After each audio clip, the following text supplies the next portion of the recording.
A very warm good evening to one and all present here today for the e-training program on digital health in collaboration with IMA Medical Students Network Units of Jubilee Mission Medical College and Amala Institute of Medical Sciences. Today, we will be discussing on various topics on EHR, e-prescription and teleconsulting aspects, social media teleconsultation startups, data regulations and rules, and couple of new hospital codes regularizations, and also digital transformation. We have eminent speakers who have joined us today, Mr. Nitin Chandra Nair, who is the CEO and founder for MedPiper Technologies, and Mr. Akil Chandran from MedPiper Technologies to give a detailed awareness on digital health. Over to Nitin. Hi everyone, good evening, welcome to the session. My name is Nitin, I'm the CEO at MedPiper Technologies. MedPiper was started in 2020 with the goal of improving workflows for doctors across the board. So you could be a generic doctor wanting to work, you could be a GP, or you could be a fresher, or you could be a senior experienced doctor wanting to work. Let's say you're doing multiple stints at standard hospitals. You also have a few locum opportunities that is available to you. And one of the new things that COVID started doing is the rise of virtual health platforms. So there are multiple platforms trying to compete with you, but eventually what would happen for a doctor was you would be approached by 15, 20 parties, all of them having their own different apps and their own infrastructure. At MedPiper, our goal was to unify all these opportunities onto a single platform, where for you as a doctor, it becomes simple that there is one app, there is one interface, and on this single interface, you can pick the multiple engagements that you want to do and unlock more opportunities for yourself. We have been doing this for the last 1.5 years. And over the last 1.5 years, we have been able to, we started off with helping doctors manage engagements. And from there, we ended up, based on the feedback, developing multiple product iterations from a platform called mConnect, where we would allow you to engage yourself or plug in yourself to multiple platforms. We evolved to launching what is called mScribe, which is a free e-prescription tool. Mr. Akil Chandran later in the session will go into details of what mScribe is. And we also then ended up building the next evolution of what is called the social profile for a doctor with a product called InstaClinic. Basically, what InstaClinic does is it enables you to launch your own branded online digital presence, where you are in control of your own payment pages, you are in control of your own brand, you are in control of your own profile, you are able to put out your own calendar out there and get bookings directly from end patients and do either an audio video consultation or an offline consultation, where the complete ownership is not with some aggregator platform, but it is with you. And as we started doing this, demand also arose, where we created a platform called Jonomed, where doctors would be able to create content and publish content. So this has been our journey. We started out as a 2-people team. Currently, we are close to about a 20-people team. We are based out of Bangalore. We are backed by the government of India through their MIT, Ministry of Electronics and Information Technology. We are incubated out of IIM Bangalore, and we were also part of something called Y Combinator in the US. That's about us as a company. Today, primarily, I will be covering, Swami, is there any other introductions that need to be done, or do we get into the presentation? We'll get to the presentation, Nitin. Sure. Then we can take up all the questions in the end so that it will be easy. So the way we have split the session today is I'll be covering a little bit of larger topics in terms of what the landscape looks like today if you're a medical practitioner, what the landscape looks like today in terms of technology, what it looks like in terms of the technology, both not just for patient engagement, but also in terms of the clinical and diagnostic revolutions that have come into place, and new trends that have come into, coding for hospitals in terms of not just billing, but in terms of how diagnostics and clinical procedures today are mapped against the codes. We'll be covering a bit of regulations around this space also, because now digital is suddenly there. People are talking on WhatsApp, people are messaging on Instagram. So what are the barriers or what are the regulations around privacy concerns versus how does a doctor or a practitioner de-risk themselves by ensuring that certain simple steps are followed when they engage with their patients or the people that they interact with. And last of all, cover a little bit of what is happening in terms of the new technology, both on the software side as well as the bioinformatics, plus new clinical diagnostics as well as R&D side, so that you know exactly of what to expect over the career of next 5, 10, 15 years, how the landscape looks like, how it's evolving, and what new opportunities does it unlock for you. So primarily we'll cover a bit about digital health in the beginning. Digital health today has been the most simplest generic association. If you're in India, normally ends up being a Practo or a Tata 1mg or an M-Fine. But digital health is actually much deeper. It's a much more complicated, it's a much more richer ecosystem. There's a lot of complicated dynamics with regards to what is happening, who's at the center of the product or the utility that they are using. And depending on where you are placed, are you on the supply side? And supply side could mean doctors, it could mean hospitals, it could mean clinics, it could mean pharma companies, it could mean clinical and diagnostic partners, versus where are you placed on the demand side? A demand side could be an aggregator app itself. It could be the end patient who's a user or a consumer or a member of something like a health insurance package, or it could be a patient who's a part of a care journey. They might be going through a cancer recovery journey, and they might have a smartphone, they might have a digital wearable that is giving continuous data tracking of how their temperature, heart rate, etc., is. So when you talk about digital health today, the ecosystem is much more mature. In India, it is catching up. In markets like US and Europe, we already have much more maturity in terms of having standardized not just products but platforms in this space. So in India also today, there are some early developments. There are companies like Ultrahuman. There are companies like even what Apple Watch is doing. There are companies like Goki, which is primarily for fitness people. They have not just standard body monitors, but based on the data that these body monitors generate, you as a doctor or you as a healthcare practitioner get to continuously have an engagement with your customer, because now it is not somebody who's walking into your door with that little bit of data captured on an A4 sheet, but you have much more deeper insights into who that customer is, what their lifestyle is like, what their diet patterns are like, and what does their activity look like, versus let's say other people in the family. How healthy are they? Do they have hereditary conditions? So today technology has unlocked a lot of passive modules where you don't have to actively go out and scout for this information, which might or might not be reliable per se when it comes from someone's mouth, but have proper statistical data models that indicate to you how healthy or unhealthy a person is. And based on that, how you could make your readings, you could change how you approach that particular engagement right in front of you. And how does this impact a doctor or a practitioner on a fundamental level? Is that you have to look at what is happening. Like, are there larger buckets you can split this development into, right? And the major three buckets are: the impact that is being driven is a lot more data is being generated.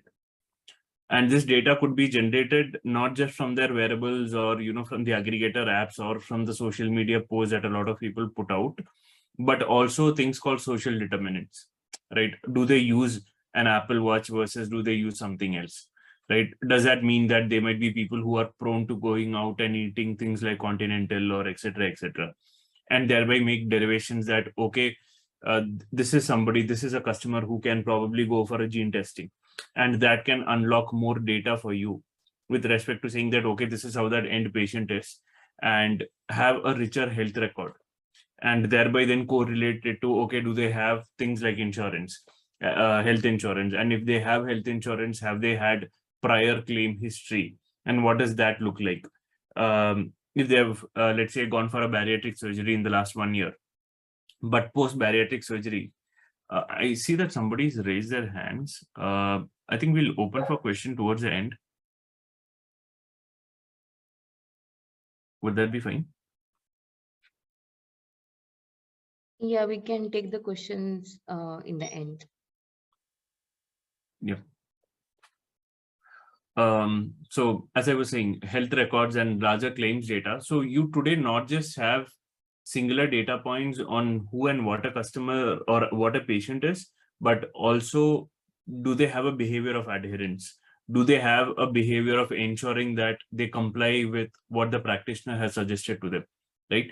And all this, so you have data over which now you can carry out analytics, both on a personal level, plus you have tools that help you do it, right? You don't have to do the raw crunching of all this data and saying, oh, okay, this person does 10,000 steps versus this other person does 12,000 steps. So what is the impact?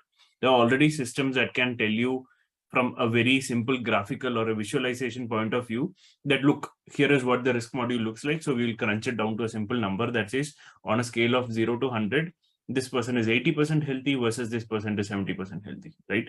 And because this is visualized, it's much more easier for you from a decision workflow point of view of understanding and stating that this is what needs to be done, thereby enabling you not just take better decisions, but arrive at better decisions at a much faster rate. A, have much more data supported action outcomes, which you can justify.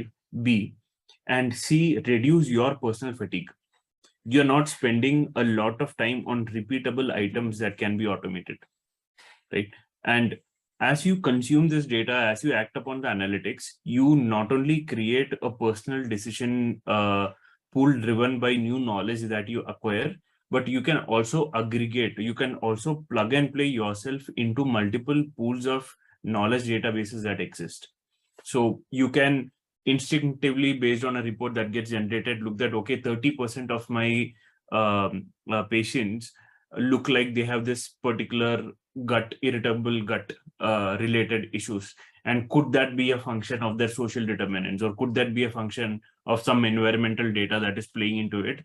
Because you can start now start creating pattern matching. You can start creating data recognition based on the cohorts or pools and correlate it to the larger, wider available knowledge databases that is there. And all of this, the simple fact is that the intention of all of this data or analytics or knowledge is to drive better decision support to you, where your life becomes easier. It is not about saying, okay, is this going to replace doctors? Or it is not about saying, is this going to replace how we arrive at decision making? None of them are true. The only intention, or the right intention, and the products that have seen success in the market are products that actually enable doctors have access to much more richer set of data that enables them in arriving at the decision on their own, by reducing things like fatigue, giving them richer information and feedback loops.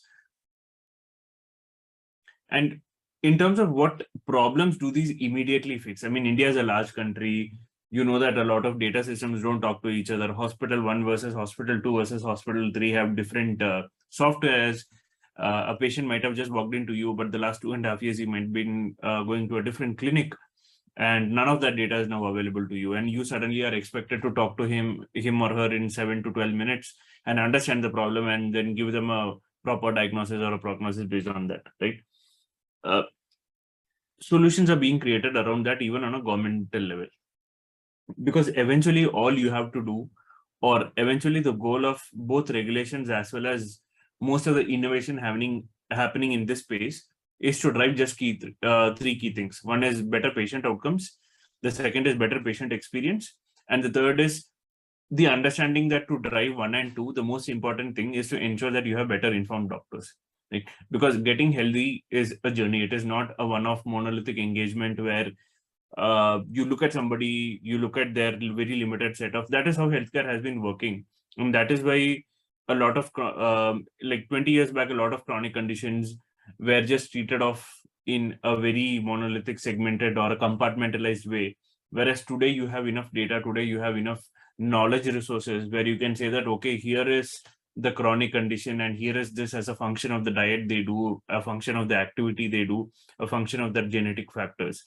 And because you have access to all of this today, what this technology enables you to do is create a continuous care journey for the end customer or the end patient, where for them, you are a much more integral part of their life. not in terms of one-on-one interaction, we actually reduce the load of interaction, where the attention you have to give to the person versus the attention you have to give to the problem. You have more time to give attention to the problem. You have more time to decide based on your convenience, how much time should I pay to the patient. But at the same time, for the patient, making the whole engagement, as well as the fact that somebody's caring for them and somebody's working towards ensuring a better outcome for their health, is much more proactive. It is much more continuous, and the feedback loops are much stronger, where now that you have a feedback loop coming from, let's say, a diet that they followed for 45 days, you can just look at, create analytic nudges that automatically loop into the decision making process, that okay, if they have done adherence, then X can happen, but if they don't meet adherence by, let's say, 60%, then Y needs to happen, right? Making it very simple for you to ensure that outcomes are delivered. And with that in mind, who are the stakeholders that you as a practitioner need to be concerned with, right? Because you're not in technology, you're not in finance, you're not in any of this. Unlike all of the large industries that exist out there, which is either about software or product, etc., etc., you're responsible for lives. And fortunately, doctors have traditionally been looked upon with respect, but unfortunately, in the last 4-5 years in India, you might have seen cases where doctors are held liable for things that they aren't supposed to be liable for, primarily driven by ignorance and lack of awareness, right? So what the government has done is, government has created a very robust system, which is the framework is fantastic. It's called National Digital Health Mission, and they've pretty much comprehensively covered all key partners.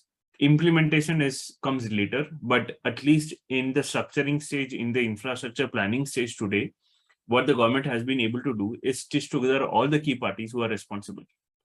That includes the policymakers, providers, private entities, practitioners, non-profit organizations, the administrators, as well as in administrators, again, there are people who run program management in terms of things like insurance or things like child and mother wellness programs, etc., versus the regulators. So somebody like IRDA today, as much as they only look at insurance and it was considered a financial product, today when it comes to health, they actually have a degree of responsibility to go back to the government and say them that, look, this is the impact that we were able to drive, right?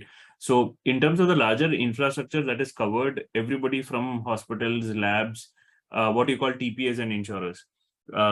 When people walk into larger hospitals or mid-sized hospitals, most of them might have insurance, but a lot of people, 99% of the people, do not understand what their insurance covers or insurance looks like. And this has been a problem in delivering care. Because this impacts billing, this impacts how eventually, the simple thing is eventually it impacts how we are getting paid. Because if there are insurance delays, the payouts and billings get delayed, and thereby this impacts how many patients you see versus what your capacity in terms of saying that this is my billable hours looks like. All of this gets impacted. The regulations today that are there have very clearly defined what the future should look like. The same is true for health tech companies, and the government's intention of introducing allied medicine. It's an experiment in process. It's time will tell how that is working out. And the developmental partners, NGOs, are one of the people who are driving the larger impact. Earlier, the problem was you will have a large cluster of practitioners as well as infrastructure available in tier 1 cities, and tier 3 cities and beyond would obviously had been lagging because of this. But the fact that today you have aggregated pools of practitioners, aggregated pools of data, clinical data, etc., government has been able to introduce ASHA workers into the ecosystem, create learning modules for them around things like maternity, around things like postpartum, etc., the sexual wellness and hygiene, thereby driving at least statistically better outcomes today than what would have probably been possible in India 20 years back. So in light of all of this, what is exactly the product that doctors will have to engage with? Does this mean that doctors will have to engage with about 15 different products, and then a permutation of, every hospital or every clinic might have their own set of products? If you at least once in your life must have had an outreach from 1 or 2 digital health companies that say that, hey, why don't you on board with us. The product eventually, for lack of a better word, is you. The product is your skill set. At the end of the day, you are a knowledge worker, and your knowledge is something that impacts life.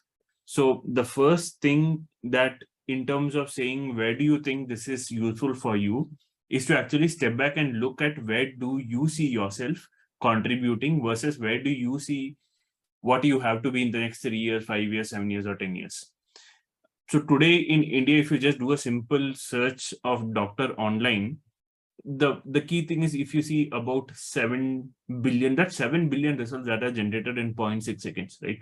That means that there's so much noise out there when a end patient looks at something as simple as saying, okay, is a doctor available online, right? So what you actually want to do is, I'm going to go counter to a lot of standard social media information. Every social media will tell you need to stand out. What we at MedPaper have seen works in the last 1.5 years is doctors or practitioners who are very sure about what they are, who are very sure about what they want to be, are actually able to create their own space. Standing out doesn't matter as much as being able to say that this is a space and I will own this space. And in this space, I am as good as the best people out there, right? So enablement is what matters, not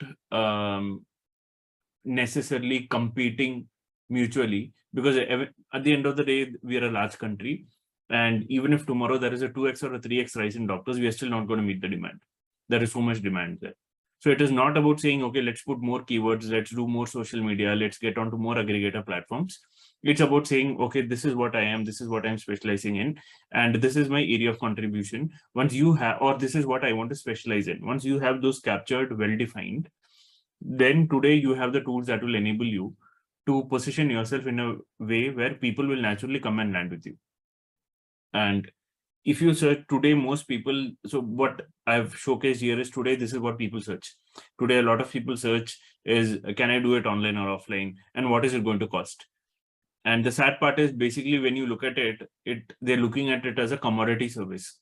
It is like saying, okay, where do I find a cheaper mouse? Which is what you do not want to be a part of. Because that is the worst thing that can happen to healthcare. Healthcare becoming commoditized means that quality actually takes a backseat, right? What is also happening parallelly is, if you go to platforms like Quora or Reddit, you have people actually talking about, hey, what do I need to do to keep myself healthy, right? Who are the stakeholders who can enable me to get better? The fact that companies like Ultrahuman, Healthify Me, etc., have scale in the market proves that there are people who genuinely are willing to invest in towards their health outcomes, and not purely saying, I will make price-based decision that I will go to the cheapest resource available to me. So you ideally want to find out tools or avenues where you can bucket yourself in the second part and prepare yourself for the future, rather than just committing to short-term transactional demand that seems to be the trend today. And in terms of how you think about it, you could boil it down to saying, what is the future going to look like? What are regulations impacting? So one of the bits that I don't think we have the time to do it, but one of the bits that we wanted to cover was ICD codes as well as diagnostic codes. So these have been introduced so that there can be absolute clarity in terms of everything that comes into play. And so let's say that somebody walks into a hospital and says, I've had flu and I feel like I have a bit of stomach pain and I've had vomiting, mucus sensation, etc. Everything now can be codified against a particular term, right? And all of this can be pushed out to a database where the database can carry out analytics for you. So in light of the fact that the future unlocks this for you, how do you see that your role and career can evolve if you are able to have these questions and iteratively? This is not something you wake up one day and say, okay, I've taken a pen and paper and I've just noted this down. The right approach to this is saying, this is a question I'm going to come back and revisit every 6 months and 12 months. And every 6 months, I'm going to check in, okay, these were my assumptions. This is what is happening. This is what the landscape changed like. And this is where I am. Versus saying, okay, in the next 6 months, based on what has happened in the last 6 months, this is where we could evolve to. I'll just skip this bit, but quickly just capturing the data here. The whole idea is that the future enables you to work smarter, upskill on the fly, build your brand and network. And if you're a healthcare organization, one of the major changes happening in India, which we think every hospital, every practitioner needs to look out, is IRDA as well as the government is massively revamping how health insurance as well as term insurance works in India. Government has standardized a lot of aspects of insurance, which means that now insurance companies will start bundling more and more health onto insurance packages, right?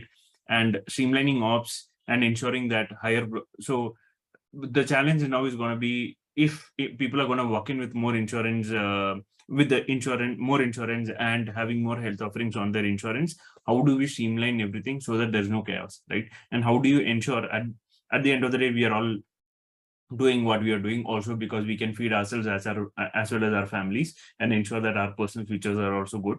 So from a business point of view, if you're somebody who's running a hospital or a part of a hospital, gross margins is something that is going to impact you a lot, right? So how do you ensure that this movement that is happening, you don't get lost out, but you ensure that you are sitting on a place of clarity where you have a clear path to higher gross margins. And with respect to patients, the most simplest outcome is that faster path to care outcomes, better clarity and deeper relationship with your practitioner now, because the data that earlier would have been a lot of unconventional data or unreliable data because it was based on how you felt. Today now is much more statistical. It is captured at the point of origination itself. And the doctor has analytics with respect to that patient before the patient even considers or talks about it. And the total cost of doing this actually goes down. Earlier, doing a gut bacterial testing in India 15 years back would cost about 45,000 rupees. Today, there are like 500 startups in India who can do it for less than 800 rupees.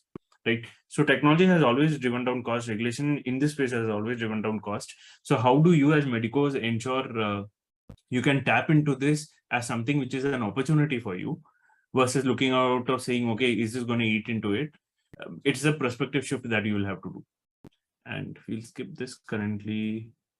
So we have a few tools. I think Akhil will cover this part next, where primarily we can enable in the bit that I mentioned that we can enable practitioners work smarter, upskill on the fly, build your brand and network. We have certain free tools there where it starts with you building your resume. Then we have tools called MConnect, SCP Wire and MScribe, which helps you plug in into the ecosystem, and InstaClinic, which again is a free tool where you get to build your own brand. And we plug you into larger ecosystems where you can, make yourself active on an HDFC app or a ICICI app. And when they have an health product, these patients can directly start engaging with you rather than going to larger platforms where they take between 30 to 45% of the commissions there, right? Yeah, I think these are areas that Akhil will cover. So that's it from my side. I'll open for questions for 2 minutes and then Akhil can start in another 5 minutes. Soumya, how do you want to run it? Can we take up all the questions because I've already got 3 questions now. And okay, yeah, let's do the questions right now and we'll take it from there. Okay, so I'll just read out one by one.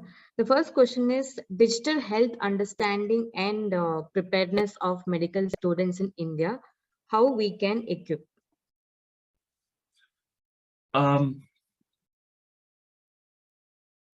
Okay, so one part where you can get started today is that today there are certain tools or certain platforms that pretty much have become standard templates. Like how do you use a e-prescription tool, right?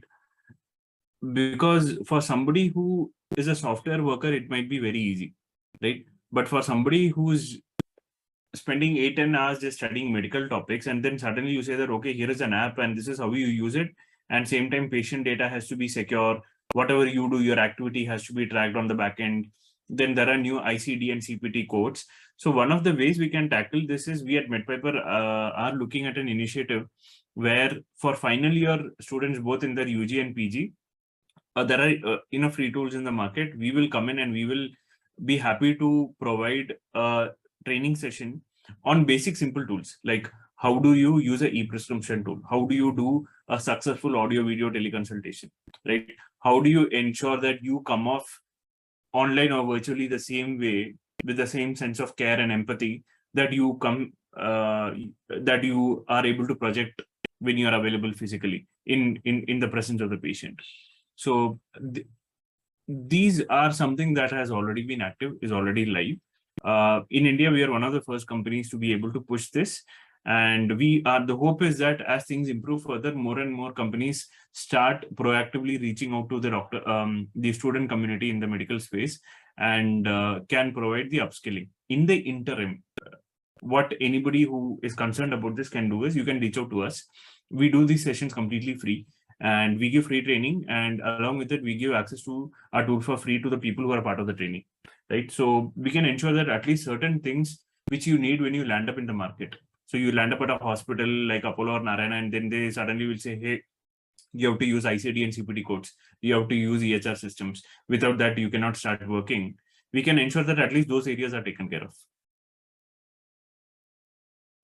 Thank you, Nitin. The next question is the role of telemedicine in medical education. During the COVID-19, the peak was more, and what can we expect in upcoming days?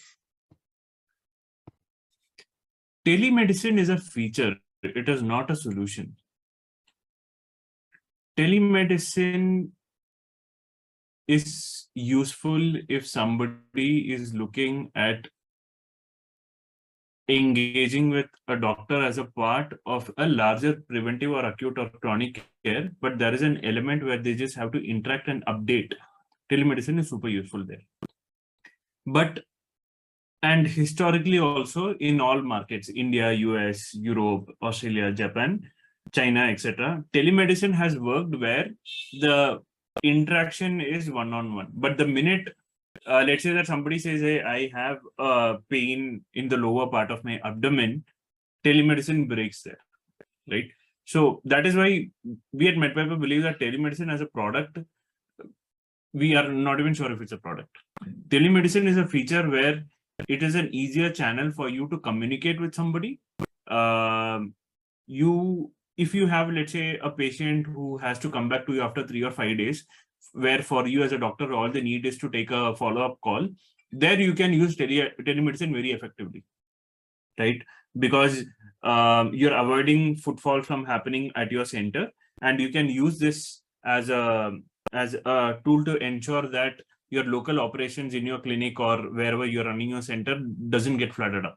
At the same time, the customer doesn't have to travel. They don't have to take a cab. They don't have to deal with the rains. They don't have to deal with the traffic. They just have to get a response from you on saying that, hey, we followed your protocol. Now, are we healthy or not? In areas like this, telemedicine is fantastic. It's a game changer. Because you're doing two things. One is the reduced spending is happening for the patient. They don't have to make that journey, right? Second is the effort is much lower. Third is it is a superb utilization of your time because your waiting area is not getting filled up. You do not have to put in extra assets to say that, okay, 50 people are going to turn up and then another 150 people are going to turn up because it's a second or third visit, where it is purely a cosmetic follow-up visit. So in that area, telemedicine is super useful. In COVID, telemedicine had a bump because people did not want to walk into clinics, right? And the fact that this behavior did not stick after COVID wave is an indication that even patients look at it that way only. They would rather come and deal with a doctor if they feel that the need is there, right? So now that you as a doctor are in a position where you get to now pick and choose what is right for you. If you feel that, no, this patient, so one of the ways we recommend is let the first consultation happen online. So like our tool called Insta Clinic actually allows it. Do the first consultation online. Then if you feel that, no, I think you need to come to the clinic or lab, you ask them to come in. But out of the 100 people who do these teleconsultation calls with you, you might only have to say about 20 or 30% to walk in, and the remaining, A, you would still have serviced your patients. B, you would still have reduced the amount of repeatable tasks you would have had to do for each of these people. And 3, this doesn't impact your how you price yourself in the market because every doctor at the end of the day, you have to, as I said, ensure that your billing works seamlessly, right? So telemedicine is useful as a feature for certain specific aspects. Is it going to be a game changer in terms of saying, are all the people in the world tomorrow going to sit and talk to doctors on a telemedicine platform only? That we don't think so. Thank you, Nitin. The next question is regarding the virtual reality technology in daily practice. Your thoughts on it? So we are a part of NASCOM, and currently where we see the largest impact of virtual reality happening is in doctor trainings. So like there is one company out of NASCOM Center of Excellence in Bangalore where it helps gynecologists train how to do invasive checks on people, right? So earlier you would have to do it on actual patients. Now there is a machine that tells you how to navigate about it, right? Then there are companies that have virtual reality equipments that help you spot veins, that help you practice surgical procedures. The impact of virtual reality in actual patient engagement is going to be very less, for the fact that at the end of the day, any virtual reality system is a pre-designed system. It means that there is a little bit of existing data created. So it is like how you in school learn uh, the laws of how a cycle works. A cycle in the real world has much more complications attached to it. But in a book, because you're in high school, the rules have been simplified and only certain factors have been taken into consideration so that a good understanding is created for you as a reader. Today, the landscape of virtual reality is similar. Virtual reality primarily takes in a lot of existing data, and based on that, it has a fantastic application. And there's already major trends happening where even larger companies like GE, Omron, etc., are using virtual reality to train their surgeons or doctors on procedures using that as a tool. But clinical and diagnostic, we are at least 10-15 years from even saying if there's a possibility or not. Thank you, Nitin. I'm taking the last question for you. What do medical students actually needed to know about AI?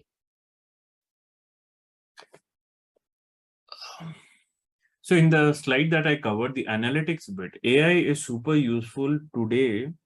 So AI is nothing simple, nothing complicated. AI is very simple. What AI does is, there is a pre-existing pool of historical data. The AI engine will look at existing data, see, okay, input versus output, what happened, and try to model it. One of the risks with AI, Google had an experiment that they ran for New York City, and it's one of the landmark things in medical AI to happen. Google predicted that for a particular year, New York City is going to have a major incidence of flu, and the city spent millions of dollars to prepare for it. Eventually, by the time the season was over, it turned out that the AI was about 85% off, wrong. It did not happen only, right? And this IBM Watson ran a series of AI experiments as well as productization, where they tried to get themselves involved into clinical and diagnostics and decision making and all. What AI has been useful for, or at least today, experimental data, what has been proven is analytics, AI can help you get better. But neither in terms of clinical or decision making is AI today at a point where a doctor has to be worried about AI, right? AI is a good analytics tool, and today AI is more useful for people in bioinformatics space or people in pharmacology research space. Thank you, Nitin. I think if any more questions come, maybe we can take up in the end. Yeah. Now, I would like to invite Mr. Akhil Chandran to give a brief about the latest technology advancements that we have right now, and we are using at MedPiper Technologies, which will be useful for the medical students, doctors, and also the other medical HCPs. All right. Thank you, Mrs. Soumya, and very warm good evening to all of you. Give me 2 minutes. I'll share my screen. I hope my screen sharing is done. Can see my PPT? Yeah. Yeah. All right. So so far we have actually had a very enlightening talk from Nitin about the entire ecosystem, how it is going to be in the future, and many more questions were revolving around the usage of data and so on. Right. So what we do at MedPiper, Nitin might have given us a short brief about it, and we actually make make medicos enable the task in a much better, efficient manner, actually. Medicos as well as the clinics and this whole establishment. So, yeah, the basic contents is actually being covered, so I'm skipping this particular slide. So let's come to the first basic idea, what is actually an electronic health record stands for. So most of you might be aware about what is an electronic health record stands for, which the conventional idea is to actually paper it down, they actually write it down, the details of the patient, the diagnosis and the history of it in a piece of paper, file it down, and that's how it works. But the world is changing and the electronic health records has become the norm right now. And it is actually very vital in considering the IT infrastructure to be maintained for a hospital or for the benefit of the patient diagnosis as well. So it contains a patient medical history, diagnosis, medical treatment, plans, immunization data, and so on. And why it is beneficial in terms to access the data on a later period and to make a very well decision on the diagnosis or the future care in the future as well. So the advantages of EHR is actually being listed out here. I don't need to actually go in brief detail about that one. So a couple of things which came from the question is actually in terms of the data handling. So once you have an EHR, the best benefit is you can actually store the data and generate the report right then and there at the point when they interact. And this data can be stored in in the hospital data bank or otherwise in the cloud as well. It can be accessed on a later part of time, and it can actually have a better reliability on the data. You don't have any problem in terms of losing the data at any point of time, and have a clarity on the diagnosis as well, a clarity on actually the privacy of the data and the security of the data as well. And coming down to the providers, it is actually helping them to have a better productivity. They can have a work-life balance in terms of generating the data. They don't need to spend actually much more time on this one. And next come to the e-prescription and teleconsultation. These actually go hand in hand, right? So as Nitin explained in the beginning, MedPiper actually have a bunch of tools which are all available for free. One of the tool which enabling you to have this bundle together is InstaClinic actually. I'll get to that one part down there. Before that, what is exactly teleconsultation? A remote located doctor can actually have actually a diagnosis with the patient via the electronic medium. So e-consultation, how teleconsultation is actually a broader term. If you even make a call, sometimes it is being considered as a teleconsultation. But especially when you talk about the diagnosis part, a phone call might not be that of an efficient method. So you have to have an audio video communication to be enabled. So these days teleconsultation is actually precisely talking about an e-consultation where you have a video means of communicating with the patient as well, right? And the e-prescription tool. So we come to that part about our product. So when you have a better clear idea on that one. So these are the listed major hospitals or clinics, the challenges faced by that one, that by the hospitals or clinics or the practitioners in general. So when it comes to the practitioners, the major difficulty is actually to track an idea about what is the history of the patient, whether is there only a way of understanding whether they have any problems prior, what are actually the medications gone through. Most of the time, these are dependent on the paper evidence we have, the prescriptions we have. So we don't have a measure to actually retrieve this data. And when it comes to the clinics or when it comes to the facility which they have the consultation right now, they have problems even beyond that one. They have to manage the whole system, and they have to manage these files of the entire diagnosis, entire consultations, and as well as they have to manage the job postings and the target audience, to take care of the target audience and clients as well. So all these challenges associated with the clinics and hospitals also been addressed by certain tools from MedPiper as well. So about MedPiper, Nitin have given a short brief in the very starting of the talk, so I'm not going to repeat the same idea. So we have a bunch of tools. I have just only picked few of them and listed out here. So we have mConnect, mScribe, PickLocum, InstaClinic, and Genomed for today's introduction. In this one, I would be touching upon mScribe, PickLocum, and InstaClinic. Before that, mConnect is actually the place where all those workflows come and connect in fact. right? Where you that is actually the place wherein all the features or the tools, workflows emerge, like come together, and you can actually get an idea about the whole of the networking, the job postings, and resume building and everything. So the first product in the list today, we'll look at mScribe. So mScribe is actually is one would be like, very much interesting for someone who is about to graduate right now, because this is actually your uh, resume builder. So as it's a very simple tool wherein which you can actually log in and provide your details, and the built-in actually fields will help you to create a professional resumes, and that actually will create your account with as well. So you can actually start communicating with this particular uh, uh, resume builder of ours. So I've already also included the URL on the screen. So maybe you can take a snapshot of it and use it for your reference. And so what Enscribe stands for, it's actually creating you. Oh, I'm sorry, my mistake. Enscribe is actually our prescription maker.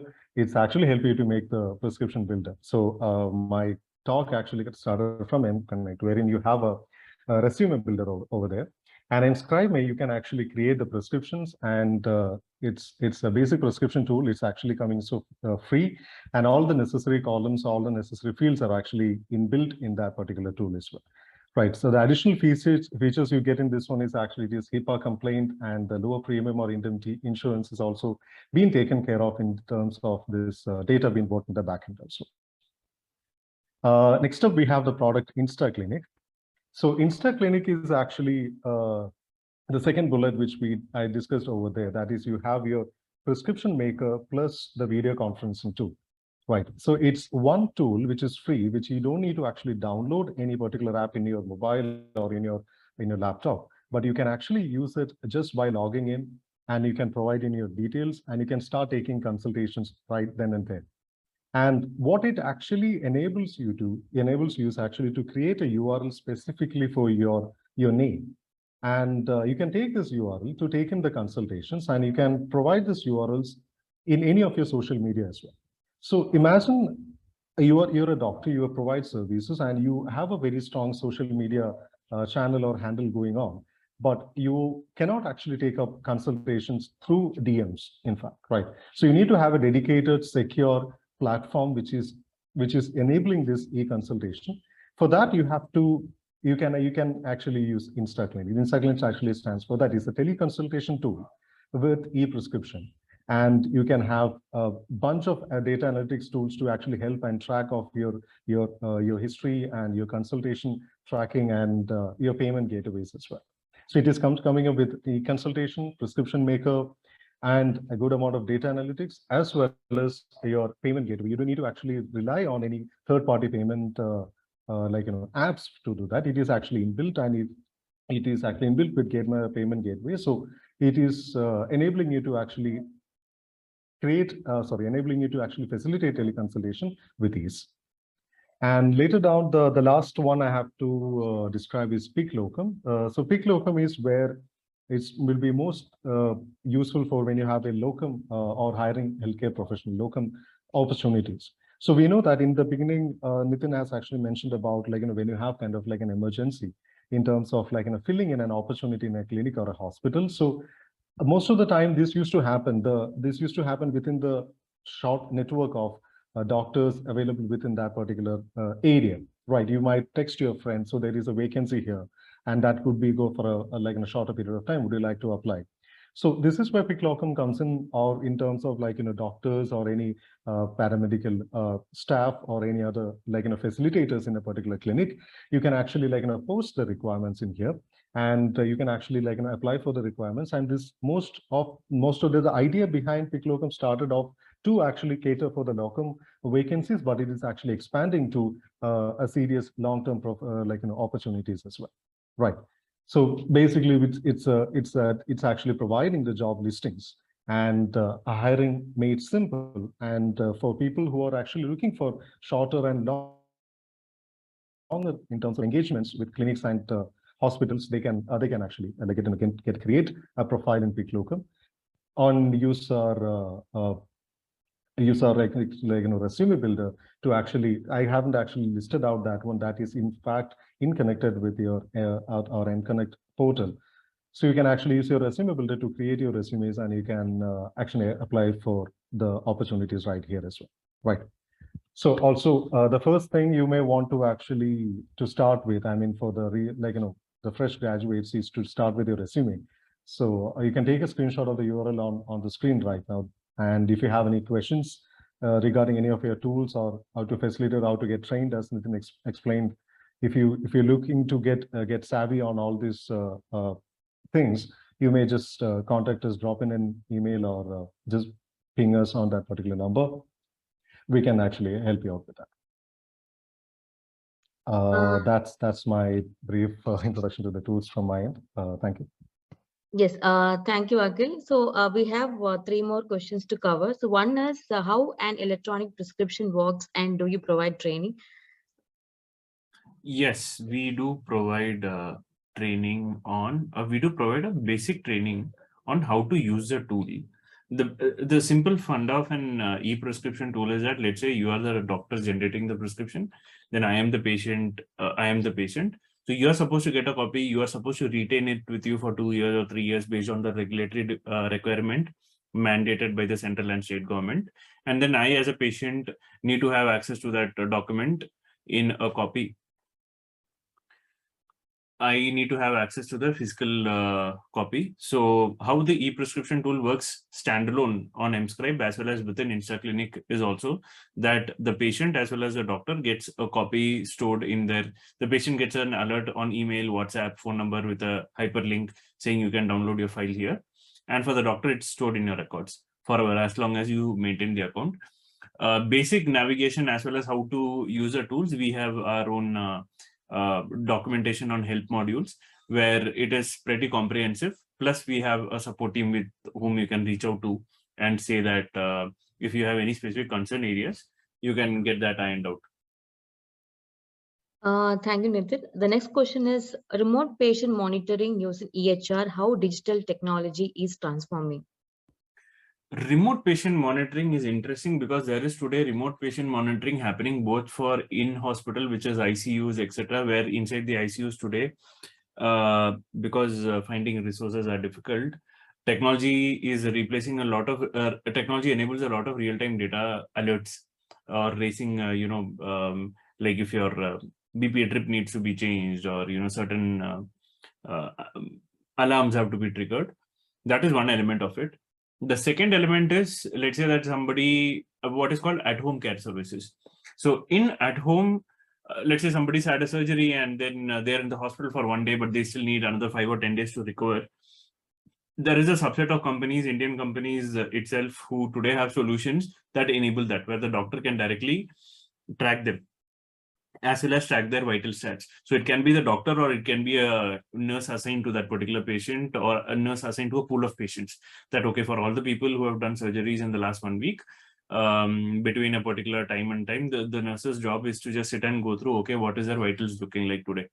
Then the third part of it is where your, as I said, smart IoT devices as well as things like wearables plug in data again into this loop so that the doctor now has continuous monitoring available to them for that time frame where it is predefined in advance by the patient, that for the next 10 days or next 14 days, this continuous data exchange can happen. So that so there are variety of modules there. The challenge today is about ensuring that for you as a doctor, you don't have to deal with 10 or 50 or 500 individual data players, but rather one single platform. We are working towards it, but today the challenge is that there are multiple players in this space and everybody comes with their own interfaces. So, and it is not necessary that a lot of them talk to the smart IoT devices, etc., but changes are happening in that space. Thank you, Nathan. So next question is, how effective is teleconsultation when it comes to treating a psychiatric case? How far can the doctor assess a person from just a mere video or audio call? The patient's body language also plays a huge role in finding out the diagnosis, right? I have a friend who was diagnosed with depression when she saw a doctor in person, but when she took a teleconsultation later on, they said she got anxiety but not depression.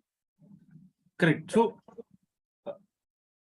what I impressed upon earlier, using teleconsultation to replace your first assessment or first diagnosis is wrong.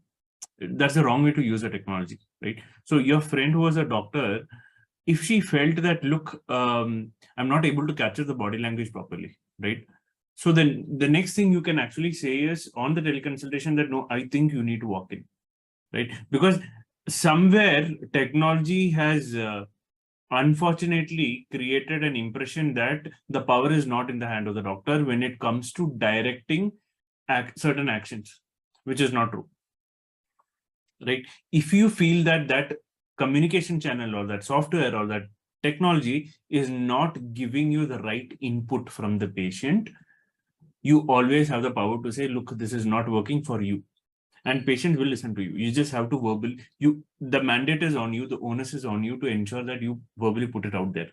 That you can actually say that, look, I'm not. So there was an incident where one of our doctors did get back to us and say, hey, everything is fantastic.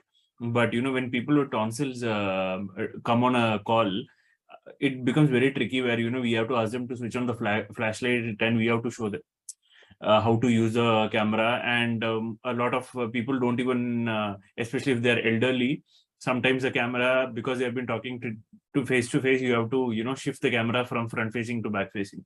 And a lot of people don't know this, right? So in instances where you feel that the platform is not helping you give the right outcomes or diagnosis from a legal standpoint, from an ethical standpoint and professional standpoint, direct them towards the next corrective outcome action, which is saying, okay, come to the clinic. But it also puts you in a risky place where you make assumptions based on very low feedback, and you do not want to be there. Because tomorrow some patient might come and say that, hey, you know what, this doctor, I made online consultation and they didn't even tell me that, oh, okay, this had to be done. They just said that, okay, take this and take this prescription and it will be sorted.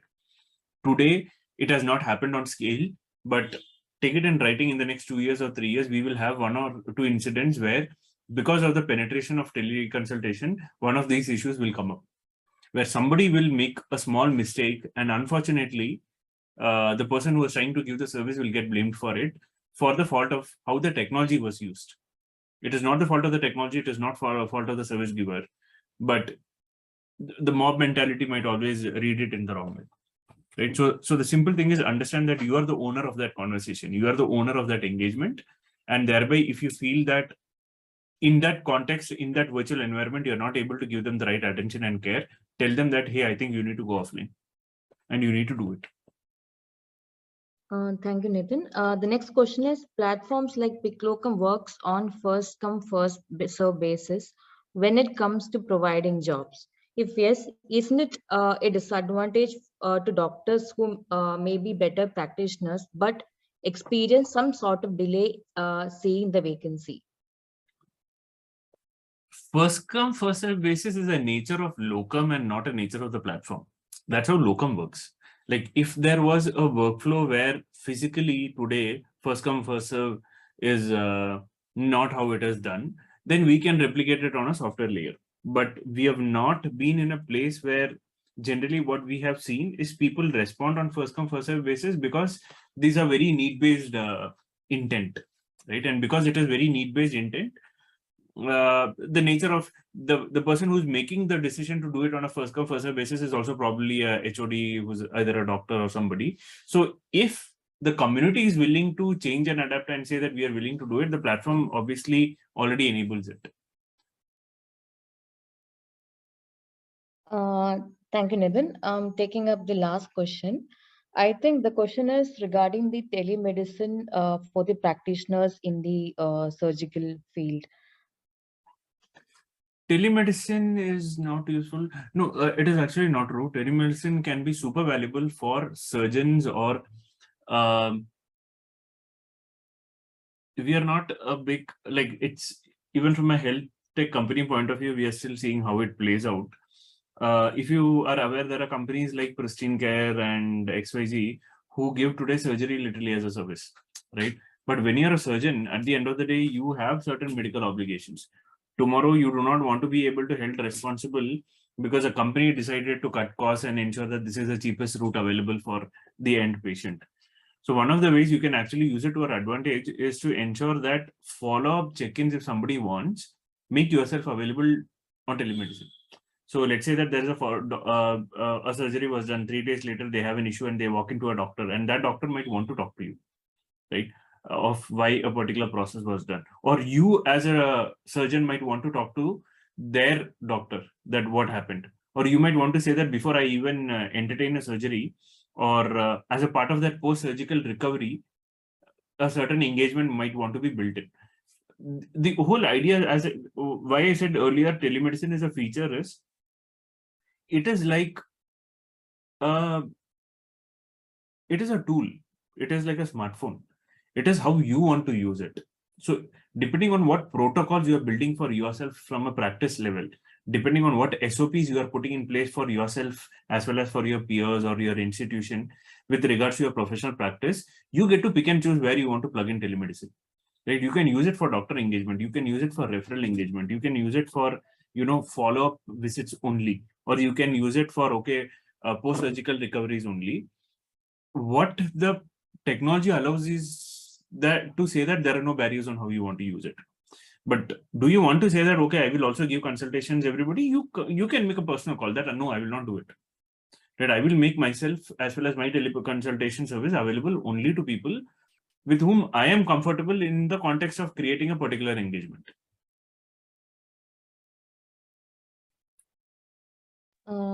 Thank you, Nitin. I think there is one more question is there. So can we take it up? Yeah, sure. Yeah. So today, even with the increasing amount of equipments already in the medical field, people largely rely on what the scan reports tell you. I have personally heard some patients asking the doctors why they have diagnosed something without first sending them for a scan. Isn't this changing the outlook of people that scans and machines are better than doctors who have studied all these years? It's a very fantastic question, and there's a very simple answer to it. No scan or no technology is allowed to give out a diagnosis or or say that this is what is wrong. Any technology, it is regulatory mandated everywhere in the world. Any technology is only a tool as a part of a larger workflow. No technology can predict or even advise people that, look, this is what your issue is. And unfortunately, it is very hard to convince customers about this. And the reason I'm saying customers and not patients here is because these people are evaluating it purely as a commodity. People who come back and say, why did you, say this when I had this? Today, because of all that, forget that, step back a little further. The biggest problem is people will come back and say, hey, I read on Google. Google told me that this is my problem, right? So the unfortunate curse of our times is that we have to compete with Google. We cannot compete with Google, right? So thereby the only way is to convince or to keep your communication so simple and effective, where you say that, look, here is data. So that is why today data and analytics is much more important. When somebody comes and tells you that, okay, here is a report, basically what are they doing? They are bringing you a tabular column and a document saying that, okay, here is a set of data and that data tells me this, versus you who probably inspected me, but based on your feeling, based on your education, based on your inherent knowledge, skill set, you have diagnosed me with something else, right? And they are trying to say, why does this gap exist, right? So that is where you get to understand in yourself, inherently understand that none of these tools are supposed to do it. And B, if people are making those assumptions that what the tools or the reports indicate is about this, be prepared in the sense of saying that, look, these are indicators, these are markers, they are not outcomes, right? And that is where today training on tools matters. That is where training on communication also matters a bit. Doctors 20, 30 years back had it a bit easier because 35 years back, nobody in a remote village in Salem will come back and say, okay, Google told me this. Today they will. right? But today the advantage also is for you to say that, look, Google must have already told you 50 other things also, right? So you have an advantage as a disadvantage. The advantage is that you have much more access to richer data. The disadvantage is that they also have access to the same set of data, and you need to get to a place where you are able to communicate it very clearly that here is what I did, here are my assumptions, and this is what science tells me, and this is how I'm going to do it, right? And leave that bit of do I trust the doctor versus do I trust the process on the patient itself? Because if the patient has started from a point of no trust, you are never going to win that relationship. You have to build trust, and the easiest and simplest way to build trust is have honest communication. Could be good or bad, but have honest communication and give them simple, tangible information. If they come back with a tabular column that is a part of a report, say that, okay, this is what the report indicates. You have the freedom to say that I agree or disagree, right? And have that. At the end of the day, you have to ensure that you're personally indemnified. You might lose 2 patients out of 200 patients, but trying to retain one of those patients might get you into a soup where you might end up jeopardizing yourself personally as well as professionally. You do not want to be in that space. So clear communication is a solution there, actually, nothing else.